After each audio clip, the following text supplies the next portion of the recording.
અ chrysanthemum છે એ ગુલદાઉદી અથવા તો પાનખરની રાણી તરીકે પણ ઓળખાય છે. તે ફૂલ છે. અહીં આપણને ઇંગ્લિશ નામ કહ્યું છે અને વિશ્વવ્યાપી રીતે ઉગાડવામાં આવે છે અને જે છે એક પ્રાચીન ફૂલનો છોડ પણ છે અને પોટેડ પ્લાન્ટ એટલે કે કુંડામાં પણ ઉગાવી શકાય છે અને કાપેલા ફૂલ તરીકે એશિયામાં છૂટક ફૂલ તરીકે પણ વપરાય છે. હવે મોટા ભાગે તેને 7 જૂથોમાં વર્ગીકૃત કરવામાં આવે છે. સૌપ્રથમ તો છે 7 જૂથોમાં વર્ગીકૃત કરવામાં આવે છે ને આ ફૂલ છે એમાં 5 પટ્ટાવાળા ફેમાતા વમળ છે, એટલે કે કિરણ જેવી ચમકતી મોગરા જેવી ફૂલની છૂટી છૂટી પાંદડીઓ અને સુસુપ્ત ડિસ્ક તરીકે જોડાયેલી હોય છે. ત્યારબાદ બીજો એનો પ્રકાર છે એનિમોમ. તો આ જે પ્રકાર છે તો કે આ ડિસ્ક મોગરા જેવા એક ફૂલની છૂટી છૂટી પાંદડીઓ સારી રીતે વિકસિત છે અને તેની ડિસ્ક ઊભી થાય છે અને કિરણ જેવી ચમકતી મોગરા જેવી ફૂલની છૂટી છૂટી ફૂલ પાંદડીઓ કાં તો નળીવાળું અથવા તો પટ્ટા આકારનું હોય છે. પછી છે પોમ્પોન. તો કે આ પ્રકારના અદૃશ્ય ડિસ્ક છે પરંતુ ગોળાર્ધના આકાર સાથે તદ્દન ઘટ છે, જ્યાં કિરણ જેવી ચમકતી મોગરા જેવી જાત ફૂલની છૂટી છૂટી પાંદડીઓ ટૂંકી, વ્યાપક અને નિયમિત રીતે ગોઠવાય છે. ત્યારબાદ છે સુશોભન રીતે. તો તે છે કે સમગ્ર માળખામાં ઘટ્ટ માથામાં કિરણ મોગરા જેવા ફૂલની છૂટી છૂટી પાંદડીઓ હાજર હોવાને કારણે આ પ્રકારની અદૃશ્ય ડિસ્ક છે અને વિશાળ અથવા તો પોમ્પોન ટાઈપ નામના ફૂલોવાળા હોય છે. પછી અંદરની તરફ વક્ર હોય છે.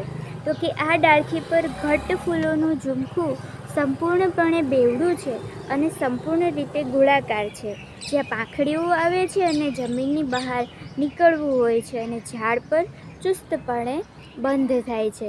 પછી પાછળ નમેલું. તો કે ડાળખીઓ પર ઘટ્ટ ફૂલોના ઝુમખા ગોળાકાર હોય છે અને પાંદડીઓ પરની નીચે તરફની દાંડીઓ સ્પર્શ કરતી હોય છે. સંપૂર્ણ રીતે બમણી હોય છે. ઘણીવાર તો તે ગૂંચળામાં ઉગે છે અથવા તો બાજુબાજુમાં વળાંક સાથે પક્ષીના પીછા તરીકે આંતરિક રીતે ઢંકાય છે. કદાચ સંપૂર્ણ રીતે નમેલું, અંશતઃ પાછળ નમેલું અથવા તો કાંટાળા રૂપરેખા ધરાવતું પાછળ નમેલું હોય છે. પછી ઝાડની પુનરુત્થિ અગાઉ. તો અહીં ડાળખી પર ઘટ્ટ ફૂલોના ઝુમખા બેવડા અને ગ્લોબ્યુલર હોય છે, પરંતુ અંદરની તરફ વક્ર અને પાછળની નમેલું હોય છે. અડધો રસ્તો હોય છે જ્યાં પાંખડીઓ ધીમે ધીમે નિયમિત આકારની થતી જાય છે અને અનૌપચારિક ઝાડની પુનરુત્થિ નામ આપવામાં આવ્યું છે અને અનિયમિત રીતે ખર્ચ થાય છે અને અનૌપચારિક રીતે ઝાડની પુનરુત્થિ તરીકે ઓળખાય છે.